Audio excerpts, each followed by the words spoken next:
For a whole year, I had been secretly slipping money to my husband's old driver, a man Marcus had fired without a cent to his name.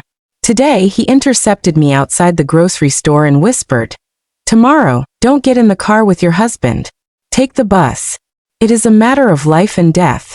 You'll understand everything when you see who is on that bus." And so when I stepped onto that bus, but before that whisper turned her life upside down, it was just an ordinary Tuesday, an ordinary gray day that smelled of dust and laundry detergent. Kesha stood at the register of the Cozy Home store, mechanically straightening a stack of terry cloth towels. She was 38 years old, but in the shop window's reflection caught in the evening twilight, she saw a woman much older. Her shoulders, used to carrying heavy boxes of merchandise, slumped slightly, and shadows lay in the corners of her eyes that no cream could erase. "Honey, ring up this tablecloth for me too." A regular customer, an elderly lady in a beige raincoat, rasped, "Just check for any snags because last time, of course, Mrs. Patterson." Kesha's voice sounded soft, practiced, and soothing. She unfolded the fabric, running her fingers over the linen.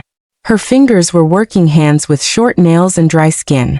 The hands of a woman who wasn't afraid of labor, but sometimes felt shy about resting them on the table at a dinner party. She smiled at the customer, but her thoughts were far away. Today was the 18th, the day she committed her little secret crime against the family budget. When the store closed and the heavy security shutters rattled down, cutting off the bright world of displays from the dark street, Kesha didn't go straight home. She pulled her coat tighter. It wasn't new, bought 3 years ago on clearance, but still decent, a sensible gray, and turned toward the park. In her pocket, inside an old leather wallet, lay a white envelope. There wasn't much inside, just $40. For some, that was a single lunch at a nice cafe. For Kesha, it was the new winter boots she hadn't bought herself this season. But for the man waiting for her on the bench, it was life. Mr. Otis, or just Otis as everyone called him, sat hunched under an old maple tree. He was her husband's former driver, the man who had driven Marcus for 5 years until one day Marcus came home angry, threw his keys on the side table, and said, "I fired the old man. He's become unreliable, forgetful, and the car smells like smoke." Kesha knew Mr. Otis hadn't smoked in 10 years. She also knew that Otis' unreliability lay only in the fact that he saw too much and was too honest in his silence. But she hadn't argued with her husband back then. She rarely argued at all. She simply started setting aside a little bit here and there from bonuses, from side jobs, saving on lunches. "Mr. Otis," she called softly. The old man started and raised his head. Under the street lamp, his brown skin looked like paper, thin and fragile. "Kesha." He tried to stand leaning on his cane, but she stopped him with a gesture. "Why did you come? It's cold out." She quickly looked around and shoved the envelope into his hand. The old man's hand was ice cold and trembling. "By that heart medicine you talked about and fruit. Make sure you get some fruit, Kesha. Baby girl, you shouldn't. If Marcus finds out, he'll kill me," he whispered, but his fingers gripped the envelope tightly. The old man's eyes grew wet. "You are a saint of a woman. He doesn't deserve you. Lord knows he doesn't deserve you." "Oh, what are you saying?" Kesha waved him off, embarrassed, feeling the heat rise in her cheeks. She felt awkward receiving gratitude. She didn't consider herself a saint. She simply remembered how Mr. Otis had picked her up from the hospital when Marcus was too busy with a meeting. How he had rocked Jasmine's stroller, while Kesha ran into the pharmacy. "Go on home, Mr. Otis, and take care of yourself." She patted him on the shoulder and hurried away toward her house. At home it was warm, but somehow stifling. The TV was on in the kitchen. Marcus sat at the table, buried in his phone. In front of him was a plate of cold dinner he hadn't touched. Marcus was a handsome man. Even now, at 41, with a hint of a belly and a receding hairline, he retained that polish of a mid-level city official that had once won Kesha over. But today something about him was off. He jerked when the front door slammed and hastily flipped his phone screen down. "You're home?" he asked without looking at her. "Dinner was good, thanks. I'm just not hungry." Kesha took off her coat, feeling the familiar ache in her legs. "You look pale, Marcus. Did something happen at work?" "No," he answered too sharply, then stopped himself and forced a smile. The smile came out crooked, somewhat guilty. No, everything's fine, just tired. Listen, Kay, I need to go to Fairview tomorrow. There's a mandatory seminar on regional development. Fairview was a small town about 40 m away. Marcus often went on business trips, but usually he grumbled about them. Today he seemed wired. Okay. Kesha turned on the kettle.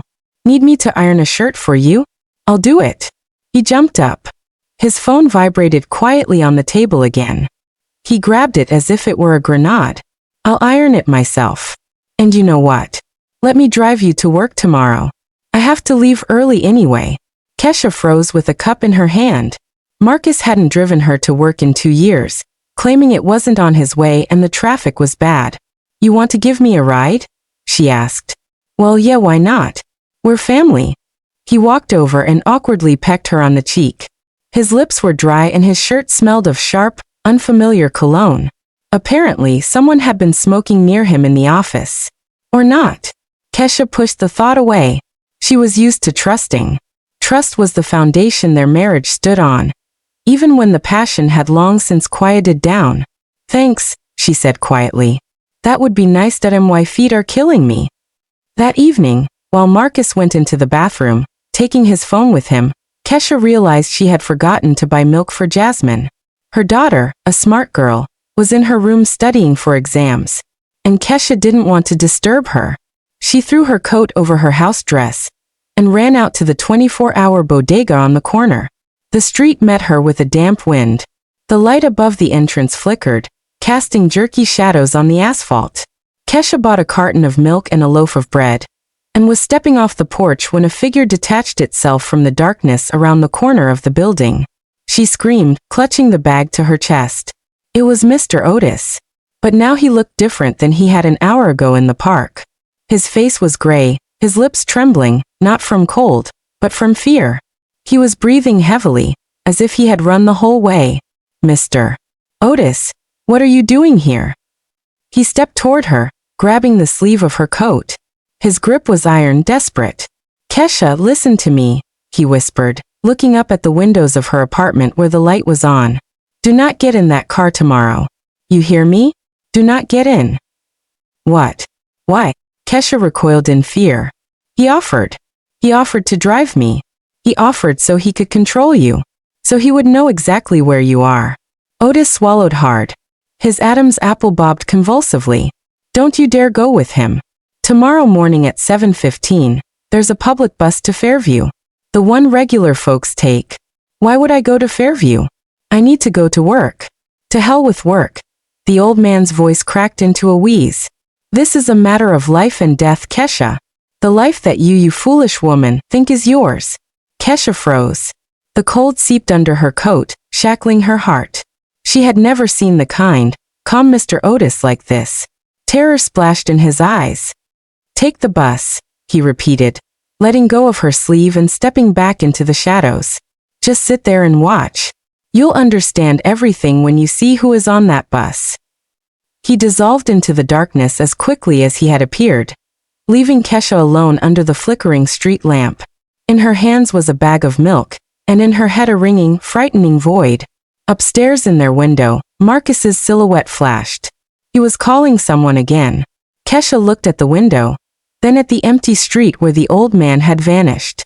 For the first time in many years, she felt the familiar ground, solid and reliable, beginning to slide out from under her feet. In the morning, Kesha lied. It was the first lie in 20 years of marriage, and it came to her unexpectedly easily, as if her tongue found the right words on its own. Jasmine is sick. Her stomach is acting up. I'll stay home for a bit, call the doctor, and get to work later. Marcus, already standing in the hallway with his keys in hand, didn't even look toward their daughter's room. He just nodded, quickly kissed the air next to Kesha's ear and dashed out the door, mumbling something about being late. Kesha waited until the sound of the engine faded, and only then did she throw on her coat. Her hands were shaking so badly she missed the sleeve on the first try. The bus station greeted her with the smell of exhaust fumes and fried food. The bus to Fairview, an old, tired vehicle, was already at the platform, puffing out gray smoke. Kesha boarded, trying not to raise her eyes, and sat in the back seat right by the window. It felt like everyone around knew why she was there. That written on her forehead was wife spying on her husband. The bus was half empty. A few folks with empty buckets, a student in headphones, and a woman with a girl of about 7 sitting 2 rows ahead. The bus started moving, swaying heavily over the bumps. Kesha looked out the window at the passing gray apartment blocks, but didn't see them. Otis's words hammered in her head. Take the bus. Watch. The little girl had shifted, knelt on the seat, and looked back right at Kesha. Kesha froze. Her heart skipped a beat, then another, and began to pound somewhere in her throat, making it hard to breathe. The girl had Marcus's eyes, the same shape, the same slightly downturned outer corners, giving the gaze an eternal touching sadness, and a chin with a tiny dimple that Kesha had kissed on her husband so many times. The girl looked at her with childish curiosity, twirling a strand of light brown hair around her finger, exactly the same way Marcus did when he was nervous or thinking. But it wasn't the face that riveted Kesha's gaze. Around the child's neck, over her pink jacket, hung a silver locket, an antique in the shape of an oval shell. Kesha remembered that locket. She had found it in Marcus's suit pocket 6 months ago. It's a gift for Mom's anniversary, he had said then quickly hiding the jewelry. Took it in for repair. The clasp broke and then they lost it at the shop. Can you imagine? I made a scene, but what good did it do? Kesha had comforted him then, saying it was the thought that counted. Now that lost locket gleamed on the neck of a strange child with her husband's eyes. Kesha gripped the handrail in front of her until her knuckles turned white. The air in the bus became catastrophically thin. She wanted to scream, stop the bus, run away. But she sat paralyzed by the horror of recognition. Maya, sit properly. The woman sitting next to her snapped. Young, beautiful, with her hair done up high. Chantal. The name floated up in her memory on its own from nowhere. No, she didn't know her name, but it somehow fit this well-groomed woman in the trendy coat. The bus entered Fairview. The woman and the girl got up and headed for the exit. Kesha, as if in a dream, stood up and followed. Her legs felt like cotton, like they belonged to someone else. They got off at a stop in a residential neighborhood.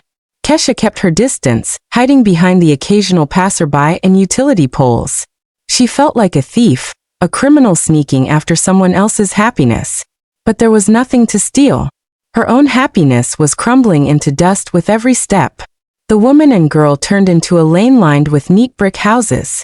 At one of them, with a white picket fence and a manicured front garden, a familiar car was already parked. Marcus Silver sedan. Kesha stopped around the corner of the neighboring house, pressing her back against the cold brickwork. She peeked out just enough to see the gate. The front door opened. Marcus stepped out onto the porch. He was wearing a casual sweater, the one with the reindeer pattern Kesha had given him last Christmas, which he claimed he had forgotten in his office closet. In his hands, he held a large mug of steaming tea. Daddy.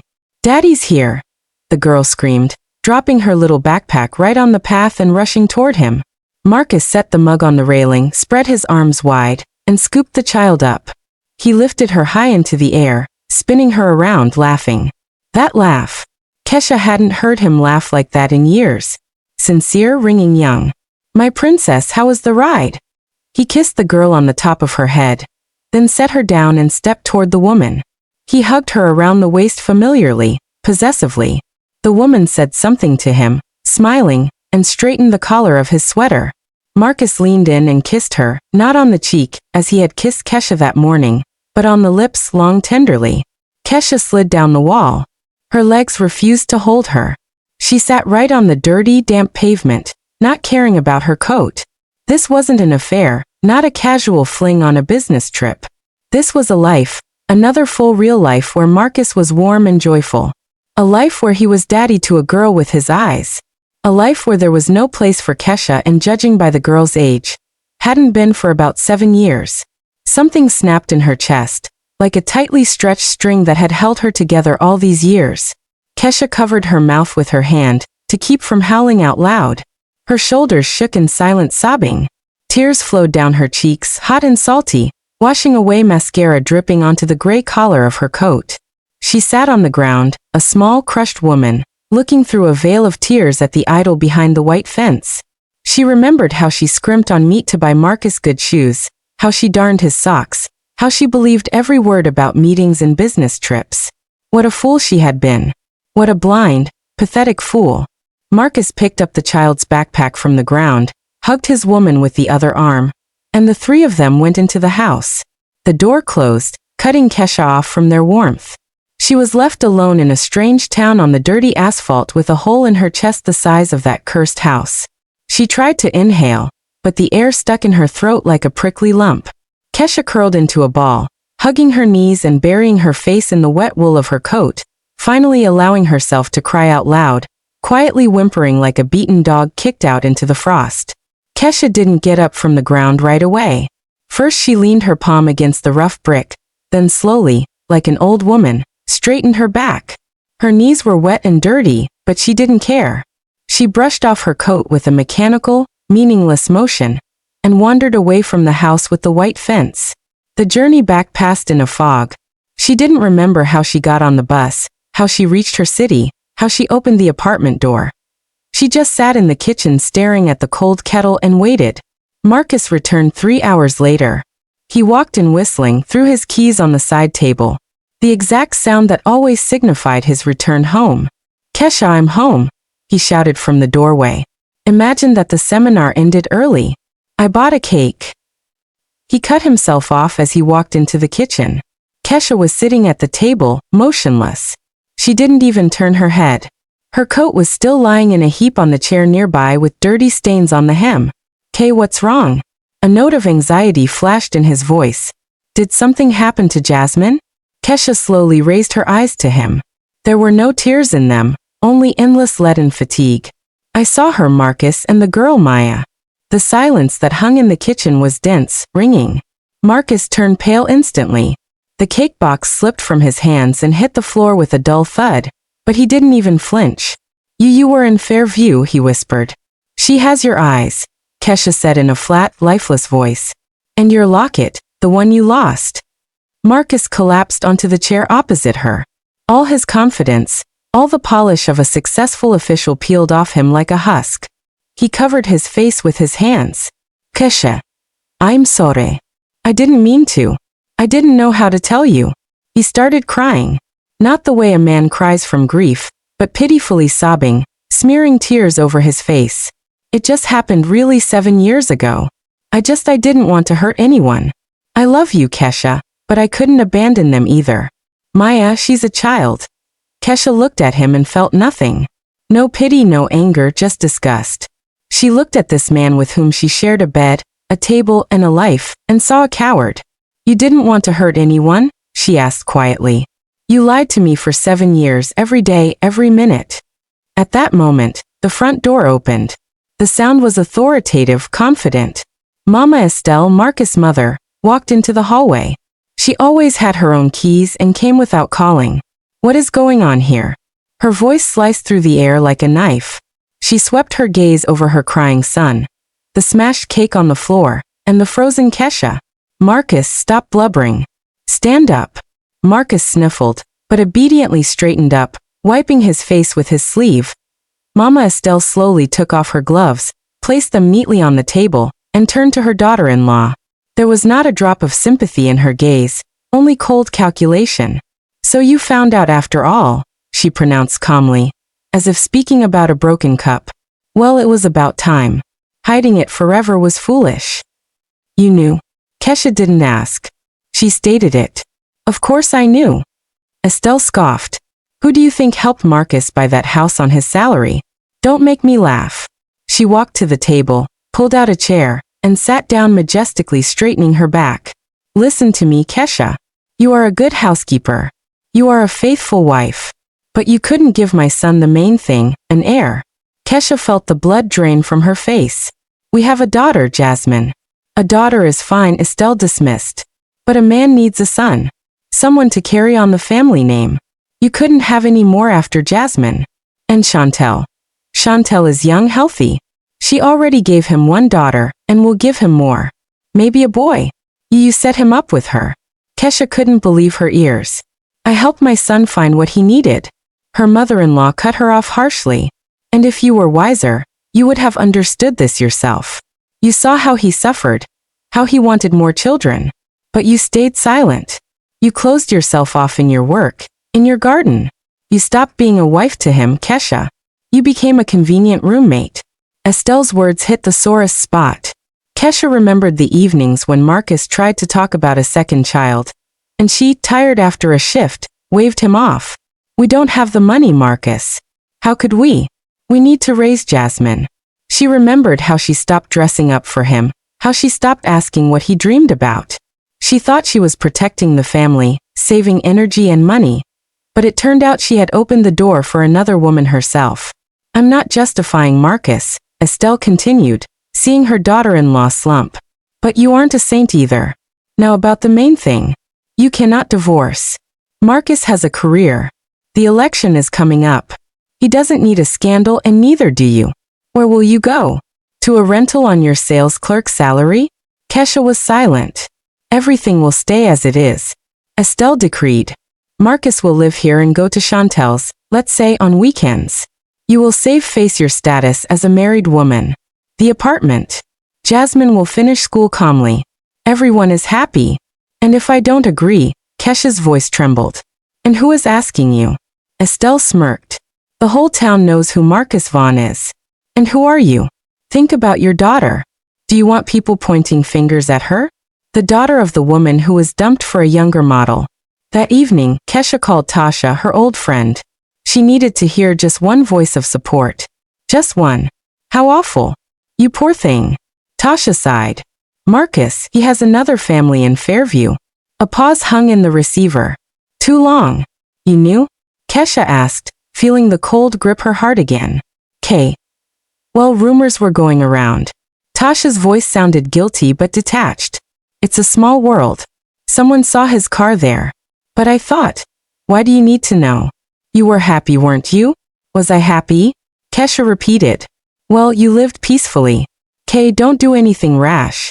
Men, they're all like that. And he provides for you. Doesn't beat you. Estella's right, probably.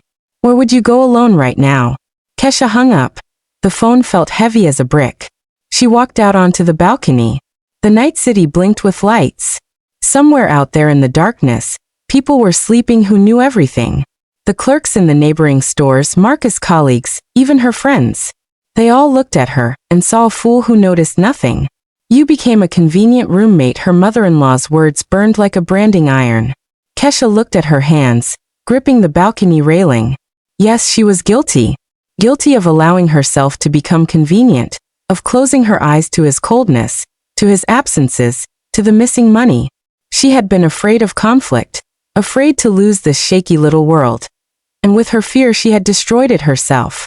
But now there was no fear, only emptiness and clarity. She returned to the room. Marcus was sleeping on the couch in the living room, covered with a throw blanket. Even in his sleep, he looked pathetic with his knees pulled up. Kesha went into the bedroom, opened the closet, and took out an old travel bag. She didn't know where she would go, didn't know what she would live on, but she knew one thing for sure. She would no longer be convenient, and she would not live a lie for the sake of status and Mama Estelle's peace of mind. She began packing slowly, neatly. T-shirts, underwear, old jeans. Every item went into the bag like a brick in the foundation of a new, unknown, terrifying life. In the morning, she wouldn't make breakfast. In the morning, she would take the first step. In the morning, Kesha didn't leave. The bag remained standing in the corner of the bedroom as a silent reproach to her indecisiveness. Jasmine woke up with a fever, pale and coughing, and maternal instinct outweighed pride. Kesha stayed. She made soup, gave out medicine, and every time she passed the living room where Estelle and Marcus sat, she felt everything inside her clench into an icy ball. At lunch, her phone beeped with a message. Unknown number.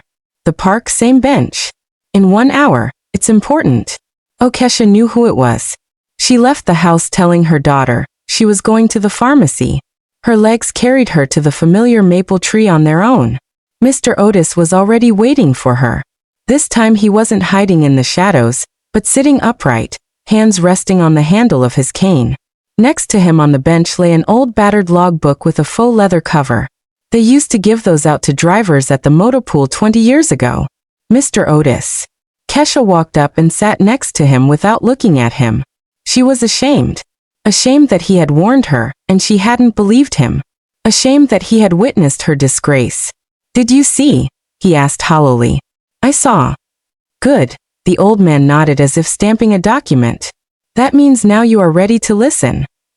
He slid the notebook toward her. "What is this?" "My conscience, Kesha, or what's left of it." Kesha opened the first page. Mr. Otis' handwriting was large, angular, with heavy pressure. Dates, times, mileage, addresses. March 12th, Fairview, MLK bid 14. Waiting 3 hours. Toy store $80. April 5th, North Bank cash withdrawal, Fairview, MLK, Belvid 14. Delivered package. May 20th, Health First Clinic, Fairview, payment for pediatrician appointment. The pages rustled under her fingers like dry leaves. Year after year, 5 years of meticulous records. "I wasn't just driving him for nothing, Kesha." Mr. Otis began, staring straight ahead. "I saw everything. I was his alibi." "Otis, tell Kesha we got held up at the site." "Otis, stop by the florist. Buy a bouquet. Say it's from me. I need to make a call." I stayed silent because I needed the job. Pension is small. Wife is sick. I sold my conscience for a paycheck, Kesha. Kesha was silent, turning the pages. And then a year ago, the old man's voice trembled. We were driving back from Fairview. He was happy, drunk on happiness. His daughter Maya said her first word or something like that, and I went and said, "Councilman Vaughn, Jasmine has her music school graduation today. You promised to be there." Mr. Otis chuckled bitterly. He looked at me then like I was dirt. "You," he says, "old man, you just drive and don't stick your nose where it doesn't belong. Kesha is a strong woman. She'll manage. But Chantel needs help. She's alone." And he fired me the next day. Said I was unreliable. Kesha stopped at one entry. Date 6 months ago. Central Bank withdrawal from Education Fund $3,000 transfer to card for roof repair in Fairview.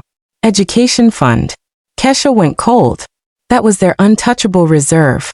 Money they had been saving since Jasmine's birth for university, for tutors, for her future. Every penny there was soaked in her sweat. Her refusals of a new coat, of vacations, of a normal life. She frantically flipped further. Withdrawal from Education Fund, $1,000. Withdrawal from Education Fund, $5,000.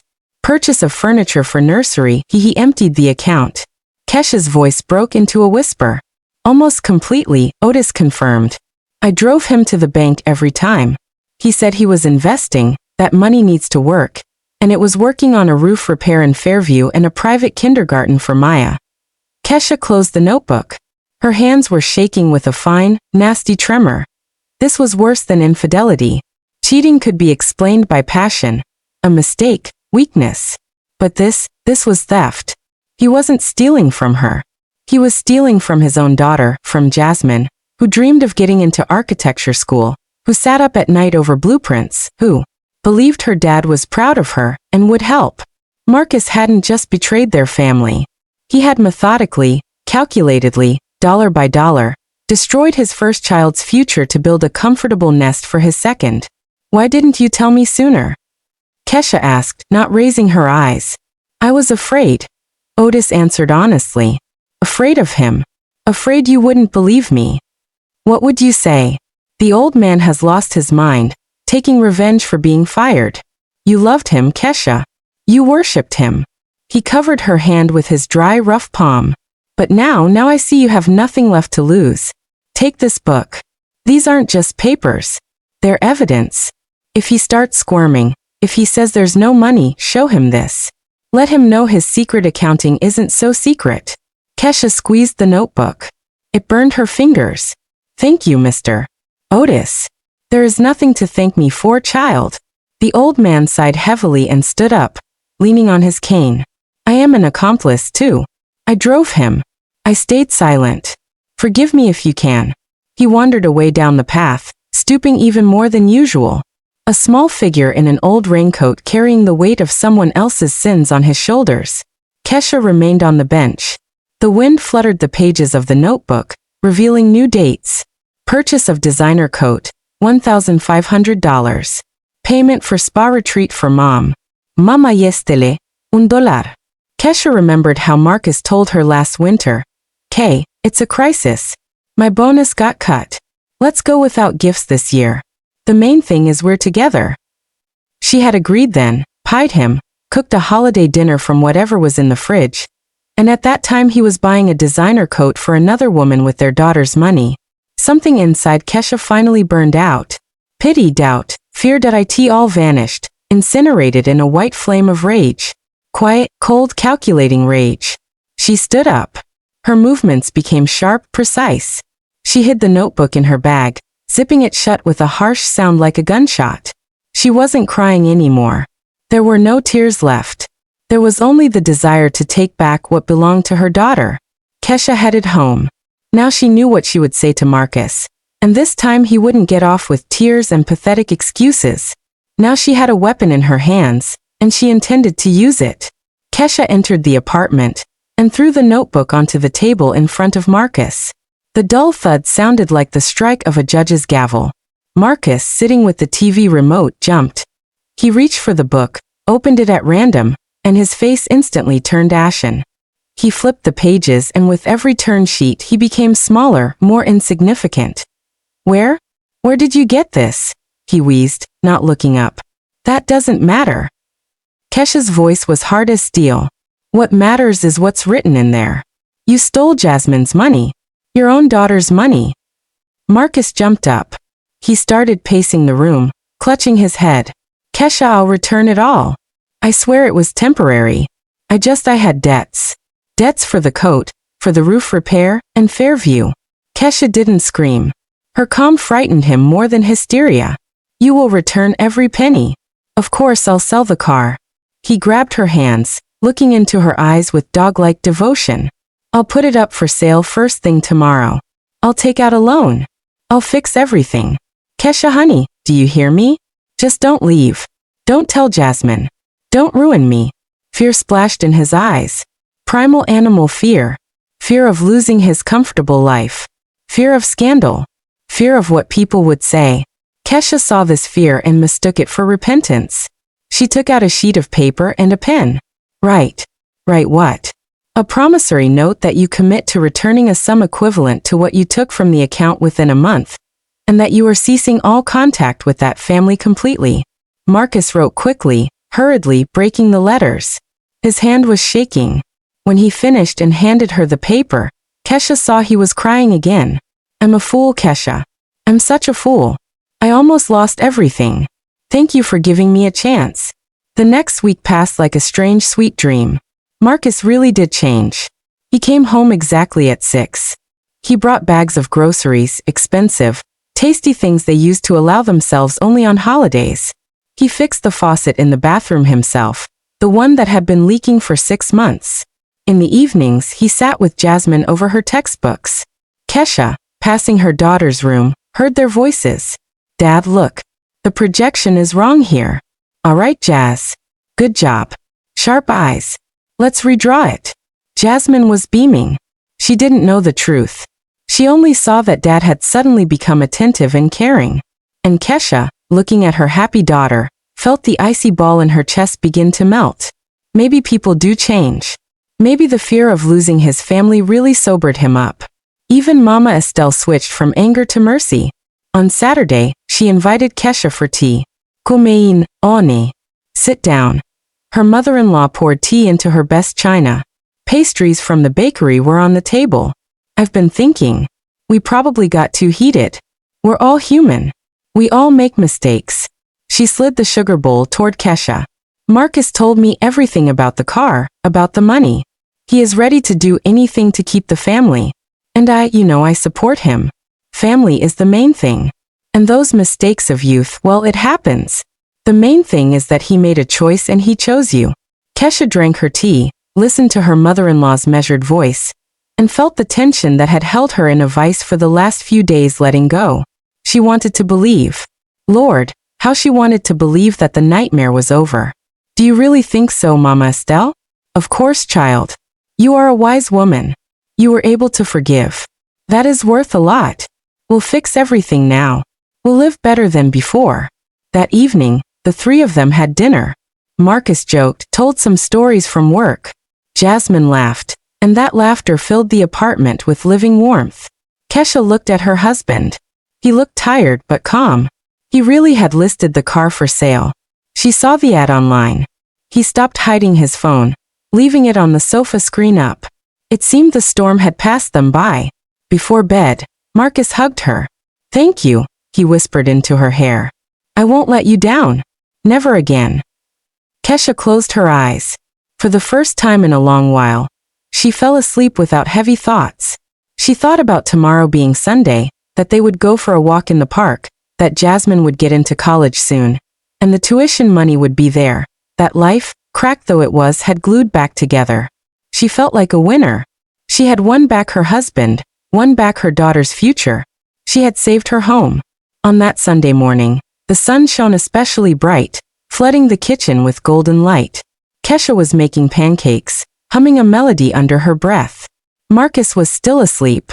Jasmine had run out for a jog. Kesha felt an amazing lightness, as if she had thrown off a heavy backpack she had been dragging uphill for years. She believed the worst was behind her. She believed that love and patience could fix anything. She didn't know that this was merely the calm before the real storm. She didn't know that her victory was a house of cards that would collapse from a single stray gust of wind. She simply flipped pancakes and smiled at the sun, enjoying this fragile, deceptive peace. The pancakes were cooling on the table, and her pen, as if out of spite, stopped writing at the most inconvenient moment. Kesha wanted to make a grocery list. She remembered seeing a spare pen in Marcus's briefcase, which he had dumped in the hallway. She opened the worn leather flap, rummaged in the side pocket. Her fingers brushed against a smooth, glossy square of paper. Kesha pulled it out automatically, thinking it was a business card or a receipt. It was an ultrasound image, a black and white grainy picture. A tiny speck of life in the center of a dark circle. At the bottom was the date, May 22nd. 2 days ago, the day Marcus had stayed late at work to prepare the car sale documents. Kesha stood in the hallway clutching the photo in her hand. The pancakes in the kitchen smelled of vanilla and comfort, but that smell suddenly became nauseating. She turned the photo over. On the back in Marcus' familiar, sprawling handwriting was written, "My son, my heir, waiting for you." At that moment, inside the pocket of Marcus' coat hanging on the rack, a phone started ringing. Not his main one, but the second one he had allegedly thrown in the river as a sign of reconciliation. Kesha slowly took out the device. The name Mom lit up the screen. She pressed the answer button, but didn't put the phone to her ear.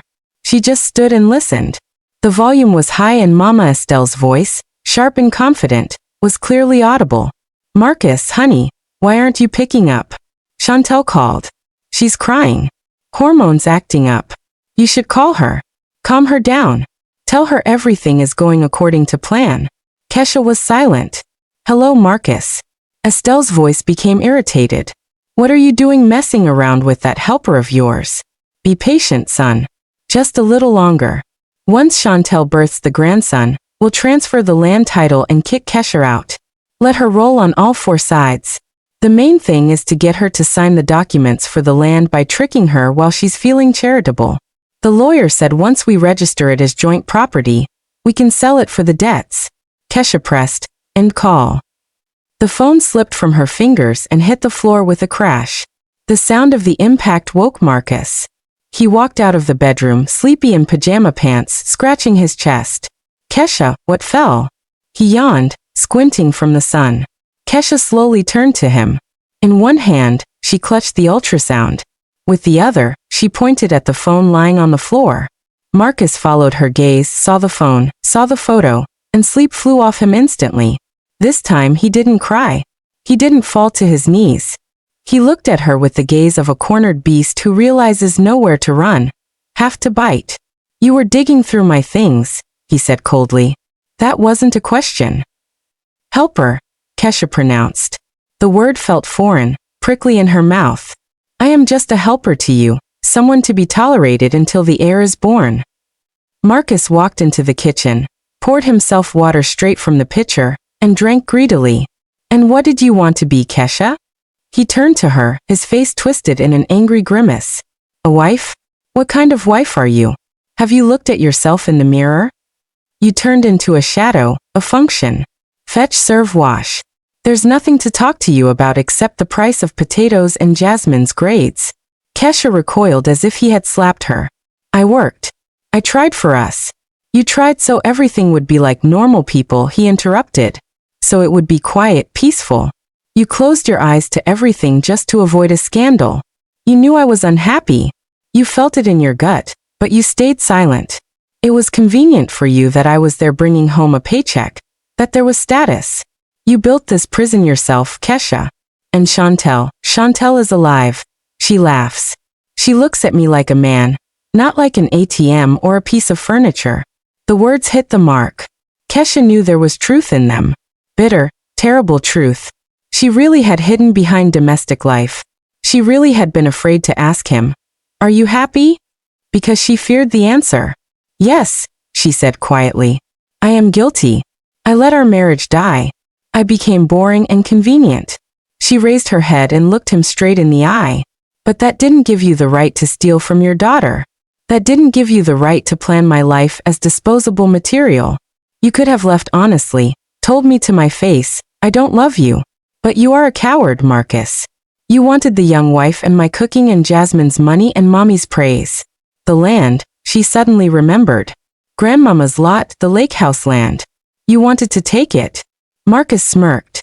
"How did you think I was going to pay the debts? Chantel is giving birth soon. She needs comfort, and that piece of land is worth a decent amount. We are still married. By law half is mine. That is personal inheritance," whispered Kesha. "It isn't divided. The lawyer will find a way," he waved her off. "You shouldn't have dug into this, Kesha. If you sat quietly, lived peacefully until the divorce, I would have even left you something. But now it's war. And yes, war. My mother will run you out of this world. You know her. You have no connections, no money, no backbone. You will lose." Kesha looked at the man she had lived with for 20 years and saw before her an absolute stranger, a cynical enemy, an enemy who hadn't just betrayed her, but planned her destruction. The illusion of victory crumbled to dust. The pancakes on the table, the sunlight, the hope. It was all set decoration in a monstrous play, where she was assigned the role of the sacrificial victim. "Get out," she said. "This is my apartment, too," Marcus snapped. "I'm not going anywhere." "Get out," she repeated louder. "Or I will go out on the balcony right now and start screaming. I will tell the whole courtyard, every neighbor, what you did. I will call your boss. I will cause such a scandal, the kind you are so afraid of. I have nothing to lose, Marcus. Do you?" He looked at her with apprehension. In her eyes, usually so soft and submissive, burned a wild, desperate fire. Marcus spat on the floor, grabbed his briefcase and jacket. "Hysterical fool. Let's see how you sing when mother gets her hands on you." The door slammed. Kesha was left alone in an apartment that was no longer a home. She sank to the floor in the hallway, right where the phone lay. The ultrasound photo was still clenched in her hand, crumpled into a ball. Sun air. She didn't cry. The tears were gone. Inside there was only a scorched desert and cold ringing clarity. They wanted a war. They would get one. But she wouldn't fight for her husband or the past. She would fight for the only thing she had left, her dignity. Kesha didn't stay in the apartment. The walls pressed in. The air seemed poisoned with lies. She took a hoe, put on old garden gloves, and went to her small plot behind the building, the very land they wanted to take from her. She worked furiously, chopping weeds as if they were the heads of her enemies. Dirt flew in all directions, staining her face and clothes. She didn't feel fatigue, only a pulsing pain in her temples. "Kesha." She started and turned around. At the gate stood Pop Franklin, Marcus's father, a tall, thin old man with permanently slumped shoulders. All his life he had been a shadow of his wife, a silent appendage to Mama Estelle's steel will. Kesha rarely heard more than a couple of phrases from him at family dinners. "Please leave, Pop Franklin," she said, wiping sweat from her forehead with the back of her hand. "I have nothing to talk about with your family." But he didn't leave. He opened the gate and walked in, stepping carefully as if afraid to disturb the earth. In his eyes, usually dull and watery, today there was something new, some strange, desperate determination. I didn't come as an ambassador, Kesha. I came as a man. He walked up to the old apple tree and placed a hand on its gnarled trunk. 40 years, he said quietly. 40 years I watched Louise Estelle break people first. Me, I wanted to be an artist, Kesha. She said, not serious, go to the factory, there's stability. I went, then she took on Marcus, molding him into something and sculpted this. He looked at Kesha in his gaze with such pain that her anger momentarily receded. I stayed silent when she drove out your predecessor, Marcus's first girlfriend, silent when she taught him to lie. I thought, we'll endure. We'll love. It's family after all. But today, Pop Franklin reached into the pocket of his old cardigan and pulled out a small black flash drive. Today in the morning, when you were at work, they were sitting in the kitchen. Estelle, Marcus, and that lawyer of theirs, a slippery guy. I was in the living room, left the door cracked. They thought the old man was deaf, watching TV, but I turned on my voice recorder. He held the flash drive out to Kesha. His hand was trembling, not from weakness, but from anger accumulated over decades. Take it. Everything is on here. How they discussed your land. How Estelle said they needed to slip you the papers when you were upset about Jasmine. How Marcus laughed and said you were a gullible fool. That you'd sign anything if he cried a little. Kesha took the cold plastic. It burned her palm. Why are you doing this? You're betraying your wife, your son. I am saving what's left of my soul, Kesha. The old man chuckled bitterly. I don't want to die knowing I allowed them to trample another life. They will eat you alive if you don't strike first. He stepped closer and lowered his voice, though there was no one in the garden. And one more thing you need to know. Chantel is at the conservatory right now. There's a recital. Her students are performing. Marcus went there. He bought her a necklace, gold with rubies. Said it was a gift from his mother for the grandson. A necklace with rubies. Kesha remembered Marcus telling her a month ago. Kay, we can't swing new boots for you yet. Hold out until winter. Okay. At the conservatory, she repeated. Yes, in the main hall. The concert starts in half an hour. Half the town will be there. Parents, teachers, administration. Pop Franklin looked her in the eye. Estelle fears only one thing, Kesha. Publicity. She spent her whole life building a facade of the ideal family. If that facade collapses in front of everyone, she loses her power. And Marcus is a coward. He's only strong in the dark. Kesha squeezed the flash drive in her fist. A clear, sharp plan formed in her head instantly. She didn't need a court case that would last for years. She didn't need lawyers she couldn't afford. She needed the truth. Loud, ruthless truth spoken where it couldn't be silenced. She pulled off the dirty gloves and threw them on the ground. Thank you, Pop. She said it for the first time, calling him that in all these years. Franklin nodded, and a tear rolled down his cheek, overgrown with gray stubble. Go, daughter. Go and don't pity them.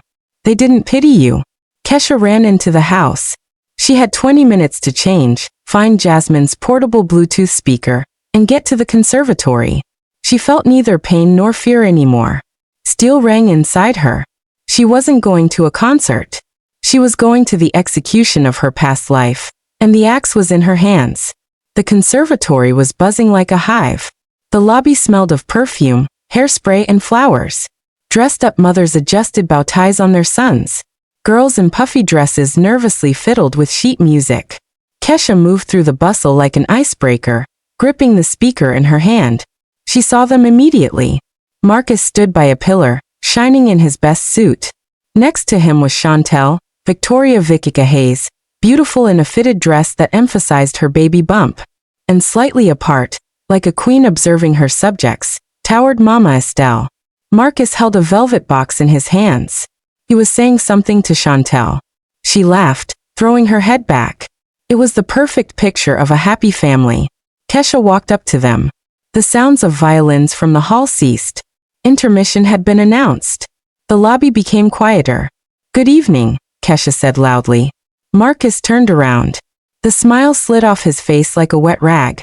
Mama Estelle tensed up, her eyes narrowed. Kesha, what are you doing here? Marcus hissed, looking around. Go home. Don't embarrass yourself. I came to offer congratulations. Kesha placed the speaker on a table with programs on the air. Chantel stopped smiling. She shifted her gaze from Kesha to Marcus. Sensing the hanging tension, "Marcus, who is this?" she asked capriciously. "This is Chantel, the helper herself," Kesha answered, looking her straight in the eye, "whom one must tolerate until you birth the son." She pressed the button on the speaker. Mama Estelle's voice, amplified by the speaker, echoed through the lobby, drowning out the hum of the crowd. "Once Chantel births the grandson, we'll transfer the land title and kick Kesha out. Let her roll on all four sides." People around began to turn. Conversations died down. "The main thing is to get her to sign the documents for the land by tricking her," the lawyer said. "Once we register it as joint property, we can sell it for the debts." Mama Estelle's face broke out in red blotches. She tried to step toward the table to cut the sound, but her path was blocked by Pop Franklin. He appeared as if from nowhere, standing between his wife and Kesha, arms crossed over his chest. "Ah, Chantel. Well, tolerate her whims. She'll give birth and let her sit at home. The main thing is the boy. We'll see after that. Maybe she'll get boring too." Now Marcus's voice boomed from the speaker. Chantel went pale. She looked at Marcus with horror. You said you loved me, that we were a family." "Chantel, it's an edit. It's crazy talk." Marcus squealed, trying to grab her hand, but she recoiled. "You are paying for my delivery with your daughter's money?" she asked quietly. But in the silence, everyone heard her. "You stole from your own child." The recording ended. A dead silence hung in the lobby. Dozens of eyes looked at the ideal family. They looked with judgment, with disgust, with pity. Mama Estelle, who always held her back straight, suddenly hunched over. Her power, held together by the appearance of decency, crumbled into dust. She opened her mouth to say something but made no sound. Franklin turned to his wife. "I'm leaving, Estelle. I'm filing for divorce and taking my pension. Live however you want now with your heir." He walked over to Kesha and stood beside her. Chantel, swallowing tears, tore the necklace from her neck, the one with the locket, and threw it at Marcus. "Don't ever come near me." She turned and ran toward the exit, pushing through the crowd. Marcus remained standing alone in the middle of the hall, a small, pathetic man with a velvet box in his hands that there was no one left to give to. He looked at Kesha, and in his eyes was emptiness. "You destroyed everything," he whispered. "No, Marcus, que saripleid camli. I just turned on the lights." She turned and walked to the exit. She didn't feel triumph, only a huge lean fatigue and a strange ringing emptiness where her heart used to be. 8 months passed. The winter was snowy this year. Kesha stood by the window of her small shop at the market. The sign "Comforts of Home" glowed with warm yellow light. Behind the glass lay stacks of linen tablecloths, embroidered napkins, soft throws. It was her business, tiny, but hers. She opened it with money from selling part of the harvest, and a small loan that Pop Franklin helped her get. Her former father-in-law now stopped by often, bringing pastries, helping with the books. He lived in a rented room, painted pictures, and for the first time in 40 years looked alive. Marcus had disappeared. Rumor had it he moved to another city, Chicago perhaps, running from debts and shame. Mama Estelle lived alone in her large apartment, and neighbors said she stopped going outside. Kesha straightened a stack of towels. Her hands were still working hands, but now there was no ring on her ring finger. The mark from it still remained. A thin white strip on tan skin that would probably never disappear. The door jingled with a bell. Jasmine walked in, rosy from the frost, with a drafting tube behind her back. "Mom, hey, I passed the final with honors." Kesha smiled. They had scraped together the money for the first semester with difficulty, but the court ordered Marcus to pay back the debt, and the first crumbs had begun to trickle in. "Good girl. Want some tea? Herbal." They sat in the back room drinking hot tea from simple mugs. Outside the window snow fell, covering the city in a white blanket. Kesha looked at her daughter at the steam rising from the mug and felt peace. It wasn't wild happiness. It was a quiet, slightly sad joy of a person who survived a shipwreck and built herself a house on the shore. She had lost a husband, lost 20 years of life spent on an illusion, lost faith that love is forever. Sometimes at night she still cried into her pillow, remembering the Marcus she once loved, the one who perhaps never existed at all. But she had found herself. She was no longer a shadow, no longer convenient. She was Kesha Vaughn, a woman who knew how to stand tall even when the ground falls out from under her feet. In the evening, closing the shop, she saw Mr. Otis. He was walking down the avenue with his wife, supporting her by the arm. The old man noticed Kesha, stopped and waved to her. Kesha waved back. She inhaled the frosty air. It smelled of snow, pine needles, and hope. Life continued different, difficult, lonely but honest. If this story made your heart race, if it left you sitting there in silence, then you already understand something most people try to ignore. Truth doesn't knock politely. It explodes. Stories like this aren't just drama. They're reality for so many people living behind closed doors. The perfect photos. The smiling holidays. The we're fine conversations. And then one day everything cracks. Maybe while you were listening, something felt familiar. The late nights. The sudden distance. The unanswered questions. That quiet voice in your head telling you something wasn't right. That voice matters. Because when the truth finally comes out, it doesn't just expose someone else's lie. It forces you to see everything clearly. And clarity can be painful. But it can also be power. If you've ever had your world flip upside down in a single moment, you're not alone. And you're not overreacting. Betrayal changes people. It changes how you trust, how you love, how you guard your heart. That's why Selenia Tales tells these stories exactly as they happen, raw, unfiltered, and real. No softellis. No protecting the guilty.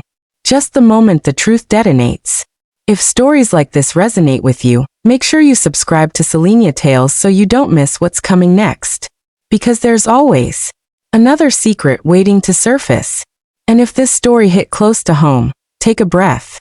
Strength isn't always loud. Sometimes it's choosing yourself. Sometimes it's walking away with your dignity intact. Drop a comment and tell me what part of this story hit you the hardest. And don't forget to subscribe because the next story might feel even more real than this one. This is Selenia Tales. And the next truth is closer than you think.